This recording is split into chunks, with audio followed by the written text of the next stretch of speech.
మా latest videos కోసం మా ఈ తెలుగు న్యూస్ ఛానల్ సబ్స్క్రైబ్ చేసి గంట సింబల్ యాక్టివేట్ చేసుకోండి. రేపే అతిపెద్ద సూర్యగ్రహణం. ఇది ఈ సంవత్సరంలోనే అతిపెద్ద గ్రహణం. 5:30 గంటల పాటు ఉంటుంది. 380 సంవత్సరాల తర్వాత ఇలాంటి గ్రహణం ఏర్పడబోతుంది అని జ్యోతిష్యులు చెప్తూ ఉన్నారు. పాల్గొన అమావాస్య రోజు ఈ సూర్యగ్రహణం ఏర్పడబోతోంది. ఈ పాల్గొన అమావాస్యకే కొత్త అమావాస్య అని పేరు. ఈ అమావాస్య సోమవారంతో కలిసి వస్తుంది కనుక దీనినే సోమావతి అమావాస్య అని కూడా పిలుస్తూ ఉంటారు. సోమావతి అమావాస్య అనేది అత్యంత పుణ్యప్రదమైన రోజని శాస్త్రాలు చెప్తూ ఉన్నాయి. అదీ కాక ఈ రోజే రాహుగ్రస్త సూర్యగ్రహణం కూడా ఏర్పడబోతుంది. ఈ గ్రహణం 380 సంవత్సరాల తర్వాత వస్తుంది. ఈ గ్రహణం మొత్తం 5:30 గంటల సమయం ఉంటుంది. భారతదేశ కాలమానం ప్రకారం ఈ సూర్యగ్రహణం 8వ తేదీ రాత్రి 9 గంటల 21 నిమిషాలకు ప్రారంభమై 9వ తేదీ ఉదయం 2 గంటల 15 నిమిషాల వరకు ఉంటుంది. అంటే రాత్రి సమయంలో ఈ గ్రహణం ఏర్పడుతుంది. రాత్రి సమయంలో మనకు సూర్యుడు కనిపిస్తాడా? కనిపించడు. కాబట్టి ఈ సూర్యగ్రహణం మనకు కనిపించదు. గ్రహణం గురించి ఎవరూ భయపడవలసిన అవసరం లేదు. నియమాలు కూడా పాటించవలసిన అవసరం లేదు.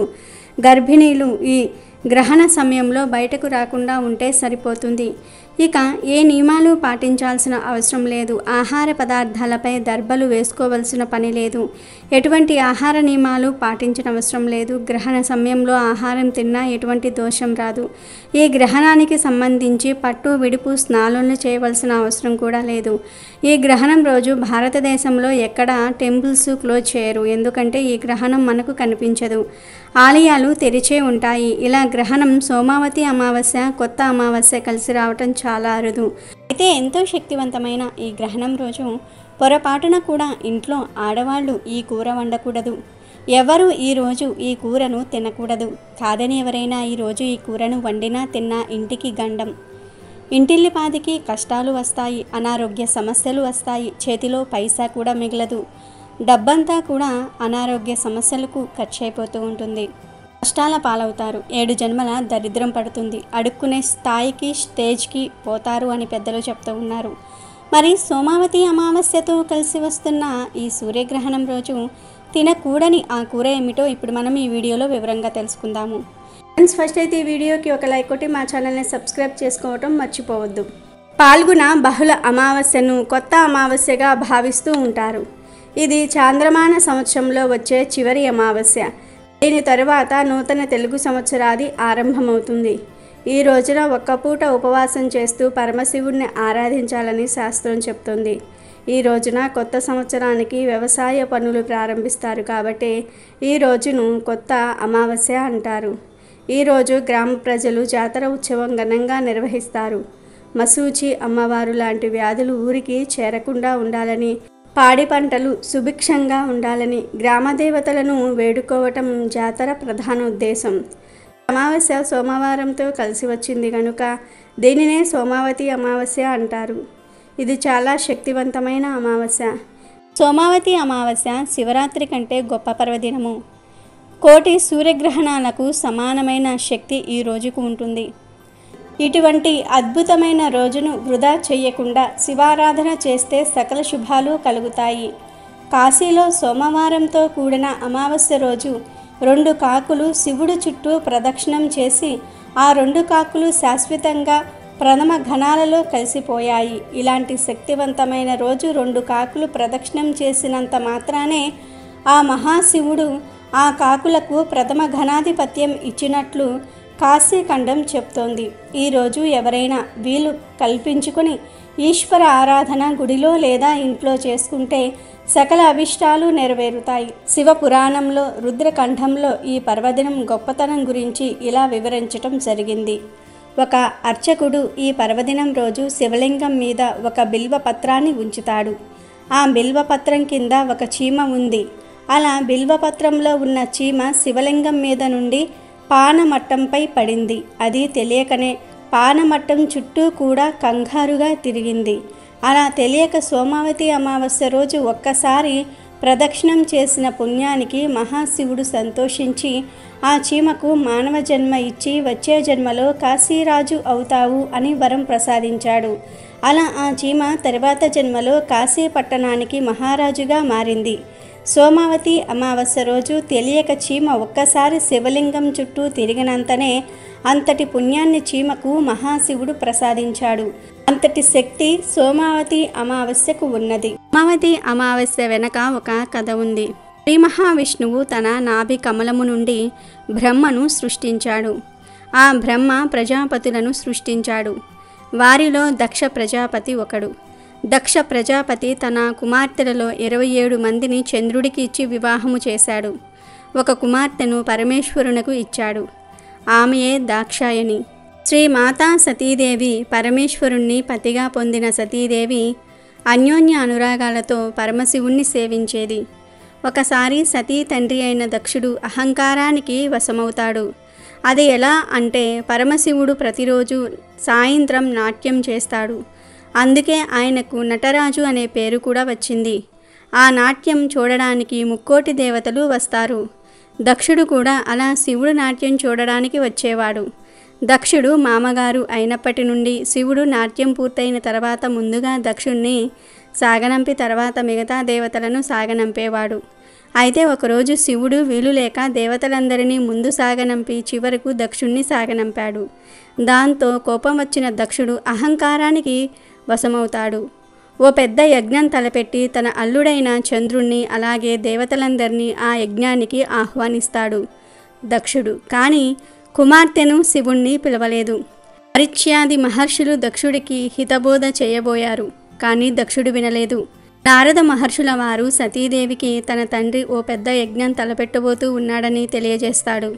యజ్ఞ కార్యాన్ని గురించి విన్న సతీదేవి పరమశివుణ్ణి యజ్ఞానికి వెళ్ళడానికి అనుమతి కోరింది. దానికి శివుడు పిలవని పేరంటానికి వెళ్ళటం తగదంటూనే అనుమతి ఇచ్చాడు. ఆమెతో పాటు సహాయకారులుగా కొంతమంది ప్రథమగణాన్ని పంపించాడు. సతీదేవి యజ్ఞశాలకు చేరింది. దక్షుడు పిలవకపోయినా వచ్చిన కుమార్తెను చూసి దగ్గరకు వచ్చి పరమశివుణ్ణి నిందించాడు. అతడు రాకపోతే నష్టం లేదు, నువ్వు వచ్చావు, చాలా సంతోషం అన్నాడు. అలా శివుణ్ణి నానా రకాలుగా నిందించాడు. ఆ మాటలు భరించలేని సతీదేవి తండ్రికి అక్కడ ఉన్న దేవతలందరికీ పరమశివుడి గొప్పతనం చెప్పి శివనింద చేసిన వాడి కుమార్తెగా ఉండకూడదని నిశ్చయించుకుంది. దాంతో సతీ అగ్నిగుండము దగ్గరకు వెళ్ళి యోగాగ్నిలో కూర్చొని తనను తాను దహనం చేసుకుంది. సతీదేవి మరణం గురించి విన్న శివుడు ఆగ్రహోద్రగ్రుడయ్యాడు. వెంటనే తన వెంట్రుకలతో వీరభద్రుణ్ణి సృష్టించాడు. ప్రథమ గణాలతో పాటుగా ఆ వీరభద్రుడు దక్షుడి మీదకి దాడి చేశాడు. అక్కడ యజ్ఞానికి వచ్చిన వారందరినీ చితకబాదాడు. శివగణాల చేతిలో చావు దెబ్బలు తిన్న వారిలో చంద్రుడు కూడా ఉన్నాడు. చంద్రుడు సాక్షాత్తు శివుడికి తోడల్లుడు అయినా శివుణ్ణి అవమానించే కార్యక్రమంలో పాల్గొన్నందుకు తగిన శాస్తిని అనుభవించాడు. నిలువెల్లా గాయాలతో నిండిన చంద్రుడు వాటి బాధలకు తాళలేకపోయాడు. తనకు ఉపశమనం కలిగించమంటూ వెళ్ళి ఆ పరమశివుణ్ణి వేడుకున్నాడు. చంద్రుని బాధను చూసిన భోళాశంకరుడి మనసు కరిగిపోయింది. అప్పుడు శివుడు, ఓ చంద్రదేవా, రాబోయే సోమవారం నాడు అమావాస్య తిథి కూడా ఉన్నది.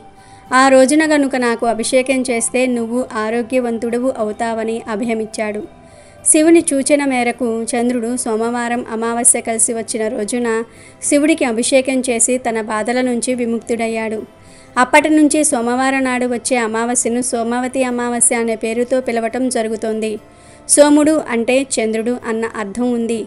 ఆ చంద్రుని ధరించాడు కాబట్టి శివుణ్ణి కూడా సోమేశ్వరుడు అని పిలుస్తారు. ఇది సోమావతి అమావాస్య వెనుక ఉన్న కథ. ఈ అమావాస్య రోజున గంగానదిలో స్నానం చేస్తే చాలా పుణ్యం లభిస్తుంది. లేదు అంటే దగ్గరలో ఉన్న సముద్రాలు లేదా దేవాలయాలలో ఉండే కోనేరులో కూడా స్నానం చేయవచ్చు. ముఖ్యంగా కాశీ, ప్రయాగ, హరిద్వార్ వంటి పుణ్యక్షేత్రాలలో స్నానం చేయాలని పురాణాల్లో ఉంది. రోజు అక్కడికి భక్తులు కూడా ఎక్కువగా వచ్చి స్నానమాచరించి పూజా కార్యక్రమాల్లో పాల్గొంటారు. భక్తుల విశ్వాసం ప్రకారం శివుడు ప్రధానంగా సోమావతి అమావాస్య రోజు గంగా స్నానం చేసి వారికి అదృష్టం మరియు సంపద మరియు మోక్షాన్ని ఇస్తారు అని ప్రతీతి. గంగానదిలో స్నానం చేయలేని వారు సముద్రాలు లేదా దేవాలయాలలో ఉండే కోనేరులో లేదా దగ్గరలో ఉండే నదుల్లో, కాలువల్లో కూడా స్నానం చేయవచ్చు. ఇలా చేస్తే జన్మజన్మల పాపాలు పోతాయి. సూర్యగ్రహణం సోమవారము అమావాస్య రోజు వస్తుంది. ఈ గ్రహణం గురించి క్యాలెండర్లో కానీ పంచాంగంలో కానీ ఎక్కడా చెప్పరు. ఎందుకంటే ఈ గ్రహణం మనకు లేదు కనుక దీని గురించి ఎక్కడా చెప్పరు. ఈ గ్రహణ నియమాలు పాటించనవసరం లేదు. పచ్చళ్ళు నిల్వ పదార్థాలపై దర్భగడ్డిని కూడా వేయవలసిన అవసరం లేదు. గ్రహణం తర్వాత ఇల్లు తుడవలసిన పని కూడా లేదు. గ్రహణ సమయంలో ప్రయాణాలు చేయవచ్చు. దానివలన ఎటువంటి దోషం రాదు. గ్రహణ నియమాలు పాటించనవసరం లేదు. కానీ ఈరోజు ఇంట్లో మాత్రం కొన్ని తప్పు పనులు మాత్రం చేయకూడదు. అవి ఏమిటి అంటే ఈరోజు ఉప్పును, ఎండుమిరపకాయలను, చింతపండును ఎవరి చేతికి ఇవ్వకూడదు. ఫ్రీగా తీసుకోకూడదు. ఆడవారు పక్కింటి వారికి, పొరుగింటి వారికి ఈ పదార్థాలు అరువుగా ఇస్తూ ఉంటారు. కానీ ఈరోజు మాత్రము అలా ఇవ్వకూడదు మరియు తీసుకోకూడదు. కాదని ఇచ్చినా తీసుకున్నా దరిద్రం పడుతుంది, లేనిపోని కష్టాలు వస్తాయి. అలాగే ఈ గ్రహణం రోజు భార్యాభర్తలు సంగమించకూడదు. అది నిషిద్ధం. ఇలాంటి గ్రహణ సమయంలో భార్యాభర్తలు కలిస్తే వారికి పురుగు పుడుతుందని శాస్త్రాలు చెప్తూ ఉన్నాయి. కనుక గ్రహణం మనకు ఉన్నా లేకపోయినా ఆ రోజు భార్యాభర్తలు కలవకూడదు. అలాగే ఈ గ్రహణం రోజు ఇంట్లో ఆడవారు కన్నీరు పెట్టకూడదు, ఏడవకూడదు. అలా చేస్తే ఆ ఇంటి మొత్తానికి దరిద్రం పడుతుంది, గండాలు ఎదురవుతాయి. కనుక ఈరోజు ఇంట్లో ఆడవారు అంటే అక్క, చెల్లి, భార్య, తల్లి ఎవ్వరూ కన్నీరు పెట్టకూడదు. ఆడవారు కన్నీరు పెట్టకుండా మగవారే చూసుకోవాలి. అలాగే ఈ సూర్యగ్రహణం ఏ సమయంలో ఏర్పడుతుంది? ఆ సమయంలో బయట తిరగకుండా ఉంటే మంచిది. ఈ గ్రహణం మనకు అర్ధరాత్రి సమయంలో ఏర్పడుతుంది. ఈ సమయంలో సామాన్యంగా ఎవరూ బయట తిరగరు. అలా తిరగకుండా ఉంటేనే మంచిది. అలాగే ఈరోజు అంటే గ్రహణం రోజు పొరపాటున కూడా సూర్యోదయం తర్వాత నిద్ర లేవకూడదు. అంటే సూర్యోదయానికి పూర్వమే నిద్ర లేవాలి. ఇలా ఈరోజు చేయకపోతే అది దరిద్రానికి సంకేతం. ఇక ఈరోజు షేవింగ్, గడ్డం చేసుకోవటం, గోర్లు కత్తిరించుకోవటం వంటి పనులు అస్సలు చేయకూడదు. ఇలాంటి పనులు ఎంతో శక్తివంతమైన గ్రహణం రోజు చేస్తే దరిద్రానికి సంకేతమవుతుంది. ఇలాంటి పనుల వల్ల భవిష్యత్తులో ఆర్థిక సమస్యలు ఎదురవుతాయి, అడుక్కునే స్టేజ్కి తీసుకువెళ్తాయి. అలాగే గ్రహణం రోజు మధ్యాహ్నం మాత్రమే భోజనం చేసి రాత్రి అల్పాహారం తీసుకుంటే మంచిది. ఎందుకంటే గ్రహణం రోజు రాత్రి ఆహారం భుజించటం అనారోగ్యానికి దారితీస్తుంది. గ్రహణం రోజు ముఖ్యంగా ఉదయం 5 నుండి 6 గంటల మధ్యలో, సాయంత్రం 5 గంటల నుండి 6 గంటల మధ్య అసుర సంధ్య వేళల్లో తలకు నూనె పెట్టకూడదు. గ్రహణం రోజు ఇలా చేస్తే దరిద్రానికి సంకేతమవుతుంది. అదేవిధంగా ఈరోజు అంటే గ్రహణం రోజు పొరపాటున కూడా మధ్యాహ్నం నిద్రించకూడదు. ఇది దరిద్ర దేవతను ఆహ్వానించినట్లు అని శాస్త్రాలు చెప్తూ ఉన్నాయి. కాబట్టి అందరూ గుర్తుపెట్టుకొని ఈ పనులు చేయకుండా జాగ్రత్త పడండి, లేదంటే కష్టాల పాలవుతారు. ఇక గ్రహణంతో కలిసి వస్తున్న ఈ అమావాస్య రోజు ఏం చేసినా చేయకపోయినా ఉదయం మరియు సాయంత్రం స్నానం చేసే నీటిలో 5 మారేడు దళాలను నలిపి నీటిలో వేసుకొని లేదా వట్టి వేర్లను నీటిలో వేసుకొని కానీ లేదా చిటికెడు పసుపును నీటిలో వేసుకొని కానీ స్నానం చేస్తే గంటలో దరిద్రాలు, దోషాలన్నీ పోయి మీ దశ మారిపోతుంది. కుదిరితే 5 మారేడు దళాలను తెచ్చి చేతితో నలిపి ఆ ఆకులను నీటిలో వేసుకుని స్నానం చేయండి. లేదంటే వట్టి వేర్లు అని ఒక రకమైన వేర్లు ఉంటాయి. ఈ వేర్లు చాలా ఉపయోగాలు ఉన్నాయి. వట్టి వేర్లను నూనెలో వేసి ఆ నూనెను తలకు రాసుకుంటూ ఉంటారు. ఈ వట్టి వేర్లు ఆయుర్వేద షాపులో దొరుకుతాయి. మారేడు ఆకులు దొరక్కపోతే వట్టి వేర్లు తెచ్చుకొని ఆ వేర్లను నీటిలో వేసి 5 నిమిషాల తర్వాత ఆ నీటితో స్నానం చేయండి. అసలు ఇవేమీ దొరక్కపోతే 1/2 స్పూన్ పసుపును నీటిలో వేసుకుని స్నానం చేయండి. ఇలా ఈరోజు మారేడు ఆకులను కానీ వట్టి వేర్లను కానీ పసుపుని కానీ నీటిలో వేసుకుని స్నానం చేస్తే 1 గంటలో దరిద్రము, పాపాలు, దోషాలు పోతాయి. ఉన్న కష్టాలు, సమస్యలన్నీ కూడా పోతాయి. కనుక గ్రహణంతో కలిసి వస్తున్న సోమావతి అమావాస్య రోజు మీరు కూడా ఈ విధంగా స్నానం చేసి శుభ ఫలితాలను పొందండి. ఇక ఎంతో శక్తివంతమైన గ్రహణంతో కలిసి వస్తున్న ఈ అమావాస్య రోజు ఇంట్లో ఎట్టి పరిస్థితుల్లోనూ కూడా పప్పు మరియు ములక్కాడను వండకూడదు. ఎప్పుడైనా సరే సూర్యగ్రహణం లేదా చంద్రగ్రహణం ఏ గ్రహణం ఏర్పడినా ఆ రోజు పప్పు తినకూడదు. ఆ గ్రహణం మనకు కనిపించినా కనిపించకపోయినా గ్రహణం రోజు పప్పును వండకూడదని శాస్త్రాల్లో ఉంది. ఈ సూర్యగ్రహణం రోజు పప్పుతో పాటు ములక్కాడను కూడా తినకూడదు. పప్పు అంటే పెసరపప్పు, కందిపప్పు, శనగపప్పు, వేరుశనగపప్పు, ఎర్రపప్పు ఇలా ఏ పప్పును తినకూడదు. కూర వండుకొని మాత్రమే కాదు ఏ రూపంలోనూ కూడా తినకూడదు. సాధారణంగా ఉదయం అందరూ కూడా టిఫిన్లోనికి శనగపప్పుతో అంటే పుట్నాల పప్పుతో వేరుశనగలతో చట్నీ చేసుకొని తింటూ ఉంటారు. కానీ ఈరోజు శనగపప్పు వేరుశనగపప్పును కూడా తినకూడదు. కనుక ఈ చట్నీలను కూడా తినకూడదు. కనీసం తాలింపులలో కూడా పప్పును వాడకూడదు. అంటే పచ్చిశనగపప్పు, మినపప్పు ఇలాంటి ఏ పప్పులను కూడా వాడకూడదు. పప్పుతో ఎటువంటి కూరలు వండకూడదు. అలాగే ములక్కాయ కూరను కూడా వండకూడదు. పప్పు ములక్కాయ ఈ రెండింటిని వండకూడదు, తినకూడదు. కూరల రూపంలోనే కాదు ఏ రూపంలోనూ కూడా పప్పు ములక్కాడ తినకూడదు. వీటితో పాటు మాంసాహారం అంటే నాన్ వెజ్ కూడా తినకూడదు. అంటే మాంసము, చేపలు, గుడ్లు, పీతలు, రొయ్యలు, నత్తలు ఇలాంటివేమీ కూడా ఈరోజు తినకూడదు. చాలామంది ముందు రోజు ఆదివారం కనుక ఆ రోజు నాన్ వెజ్ వండుకుంటూ ఉంటారు. ఆ కూరలు ఏమైనా మిగిలితే ఫ్రిడ్జ్లో పెట్టి దాచుకుని సోమవారం కూడా తింటూ ఉంటారు. మామూలప్పుడు అలా చేసినా పర్వాలేదు, కానీ ఈ సోమవారం రోజు గ్రహణం, అమావాస్య వచ్చాయి కనుక ఈరోజు ఏ రూపంలోనూ కూడా నాన్ వెజ్ తినవద్దు. ఆఖరకు గుడ్డు కూడా తినవద్దు. ఆదివారం నాన్ వెజ్ వండితే మిగల్చకుండా ఆ రోజే తినివేయండి. పప్పు, ములక్కాడ, నాన్ వెజ్ ఈ మూడింటిని ఈ గ్రహణం రోజు తినకూడదు. కాదని తింటే మాత్రము గండాలు వస్తాయి, అనారోగ్య సమస్యలు వస్తాయి, చేతిలో పైసా కూడా మిగలదు, 7 జన్మల దరిద్రం పడుతుంది, బిచ్చం ఎత్తుకునే స్థాయికి పోతారు, కష్టాల పాలవుతారు. కాబట్టి గ్రహణంతో కలిసి వస్తున్న ఈ అమావాస్య రోజు ఈ పదార్థాలను తినకుండా అందరూ జాగ్రత్తగా ఉండండి. అలాగే ఈ సోమావతి అమావాస్య రోజు ఏ సమయంలో అయినా సరే గోవు కనిపిస్తే గోవుకు నమస్కారం చేసుకుని పచ్చగడ్డిని లేదా పచ్చటి పళ్ళను తినిపించండి. ఇలా సోమావతి అమావాస్య రోజు ఎవరైతే గోవుకు పచ్చటి పదార్థాలు తినిపిస్తారో వారికి 33 కోట్ల దేవతల అనుగ్రహం వెంటనే కలుగుతుంది. సాక్షాత్తు ఆ దేవతలే మిమ్మల్ని చూసి ఆశీర్వదించి అష్టైశ్వర్యాలు కలిగేలాగా దీవిస్తూ ఉంటారు. కనుక సోమావతి అమావాస్య రోజు కుదిరిన వారు గోపూజ చేసి ఈ ఆహారాన్ని తినిపించండి. సకల ఐశ్వర్యాలు సిద్ధిస్తాయి. 3 కోటి దేవతల అనుగ్రహం లభిస్తుంది. ఎంతో శక్తివంతమైన ఈ అమావాస్య రోజు 2 వస్తువులను కొని ఇంటికి తెచ్చుకుంటే చాలు, తరతరాలకు తరగని ఐశ్వర్యం వస్తుంది. ఎన్నటికీ తరగని ఆస్తి వస్తుంది. మీకు ఉన్న కష్టాలన్నీ కూడా పోతాయి, సమస్యలన్నీ పోతాయి. కని విని ఎరుగని అదృష్టం మిమ్మల్ని వరిస్తుంది. అపార ధనయోగం కలుగుతుందని పండితులు చెప్తూ ఉన్నారు. ఎంతో శక్తివంతమైన ఈ అమావాస్య రోజు పంచదారను అంటే పంచదార ప్యాకెట్ను కొని ఇంటికి తెచ్చుకుంటే చాలా మంచిది. కష్టాలన్నీ కూడా పోయి మీ జీవితం మధురంగా మారుతుంది. సమస్యలన్నీ పోతాయి, అదృష్టం మిమ్మల్ని వరిస్తుంది, అపార ధనయోగం కలుగుతుంది. ఈ అమావాస్య రోజు పంచదార కొని తెచ్చుకుంటే చాలా మంచిది. పంచదార అనే కాదు, తీయగా ఉండే ఏ పదార్థాన్ని కొని తెచ్చుకున్నా మీ జీవితం మధురంగా అద్భుతంగా మారిపోతుంది. అంటే కొంతమంది పంచదార వాడరు, కేవలం బెల్లంను మాత్రమే వాడుతూ ఉంటారు. అటువంటి వారు ఈరోజు బెల్లం కొని తెచ్చుకోవచ్చు. పంచదార కానీ బెల్లం కానీ లేదా స్వీట్లు అయినా సరే ఈరోజు కొని తెచ్చుకుంటే లక్ష్మీదేవి అనుగ్రహంతో అష్టైశ్వర్యాలు సిద్ధిస్తాయి. కాబట్టి ఈరోజు పంచదారను కానీ బెల్లాన్ని కానీ స్వీట్లను కానీ కొని తెచ్చుకోండి. ఆల్రెడీ మీ ఇంట్లో ఉన్నా పర్వాలేదు, ఒక పావు కేజీ ప్యాకెట్ అయినా సరే పంచదార లేదా బెల్లం కొని తెచ్చుకోండి. అలా తెచ్చుకోవటం వల్ల తరతరాలకు తరగని ఐశ్వర్యం వస్తుంది. ఇక ఈ అమావాస్య రోజు కొని ఇంటికి తెచ్చుకోవాల్సిన 2వ వస్తువు ఏమిటి అంటే గాజులు.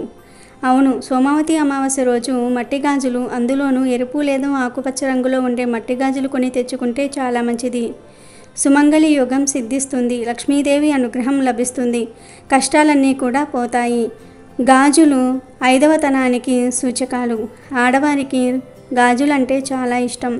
భారతదేశంలో పుట్టిన ఆడవారందరూ కూడా గాజులు ధరిస్తూ ఉంటారు. గాజులు లేని చెయ్యిని మొండి చెయ్యి అని అంటూ ఉంటారు. గాజులకు మన పెద్దల కాలం నుండి ఎంతో ప్రాధాన్యత ఉంది.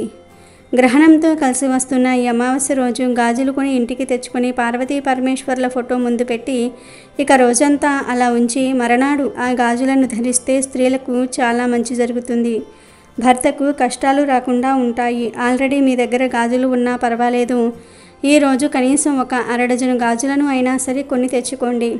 పంచదార లేదా బెల్లం లేదా స్వీట్స్ మరియు గాజులు ఈ 2 వస్తువులలో ఏదో ఒక వస్తువును కానీ లేదా 2 వస్తువులను కానీ గ్రహణంతో కలిసి వస్తున్న ఈ అమావాస్య రోజు మీ ఇంటికి తెచ్చుకుంటే కూర్చుని తిన్నా తరగని ఐశ్వర్యం వస్తుంది. కష్టాలన్నీ కూడా పోతాయి. లక్ష్మీదేవి అనుగ్రహంతో సకల ఐశ్వర్యాలు సిద్ధిస్తాయి. శివుడికి సోమవారం అంటే చాలా ఇష్టం.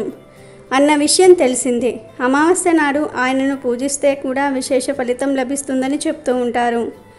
ఇక సోమవారం అమావాస్య కలిసి వస్తే రోజే సోమావతి అమావాస్య. శివారాధనకు ఇది ఒక విశిష్టమైన రోజు. ఈ రోజున పుణ్యనదులలో స్నానం చేసి పేదలకు దానం చేస్తారు. దీంతో పాటు పూర్వీకుల ఆత్మశాంతి కోసం శ్రాద్ధం తర్పణం కూడా చేస్తారు. దీని వలన పితృదోషాలు కూడా పోతాయి. మిగతా దేవుళ్ల కన్నా శివుడు భక్తుల కోరికలను తేలికగా నెరవేరుస్తాడని, భక్తులను త్వరగా అనుగ్రహిస్తాడని ప్రతీతి.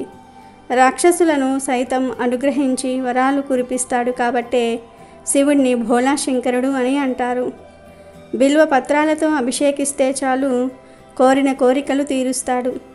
ఆ మహాదేవుణ్ణి ఎక్కువగా సోమవారం రోజు మాత్రమే పూజిస్తారు. శివునికి సోమవారం అంటే చాలా ఇష్టం అన్న విషయం తెలిసిందే. అమావాస్య నాడు ఆయనను పూజిస్తే కూడా విశేష ఫలితం లభిస్తుందని పెద్దలు చెప్తూ ఉన్నారు. ఇక సోమవారము మరియు అమావాస్య కలిసి వచ్చే రోజే సోమావతి అమావాస్య. శివారాధనకు ఇది ఒక విశిష్టమైన రోజు.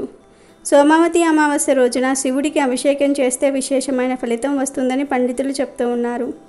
ఈరోజు తలారా స్నానం చేసి శివుణ్ణి పంచామృతాలతోనూ జలంతోనూ అభిషేకించుకోవాలి. ఇలా అభిషేకించిన తర్వాత శివుణ్ణి బిల్వ పత్రాలతో పూజించి శివ స్తోత్రాలతో కొలిస్తే సంపూర్ణ ఆయురారోగ్యాలు సిరి సంపదలు లభిస్తాయని నమ్మకము. ఈ పూజ పంచారామాలలో కానీ రాహుకాలంలో కానీ సాగితే మరింత విశిష్టమైన ఫలితం దక్కుతుంది. ఏదీ కుదరకపోతే కనీసం శివ పంచాక్షరి జపంతో అయినా సరే ఈ రోజును గడిపితే ఎంతో పుణ్యం వస్తుంది. సోమావతి అమావాస్య రోజున రావి చెట్టుకు 108 సార్లు ప్రదక్షిణలు చేసి ఉపవాసం ఉన్నచో జాతకంలో ఉండే సకల దోషాలు తొలగిపోతాయని విశ్వాసము. రావి చెట్టులో ఎల్లప్పుడూ బ్రహ్మ విష్ణు మహేశ్వరులు కొలువుతీరి ఉంటారు కనుక ఈ రోజున రావి చెట్టును శక్తి కొలది పూజించాలి. అమెజాన్లో బెస్ట్ డిస్కౌంట్స్ కోసం వీడియో డిస్క్రిప్షన్లో లింకు ఉంది, చూడండి. అలాగే మా టెలిగ్రామ్ ఛానల్ సబ్స్క్రైబ్ చేసుకోండి.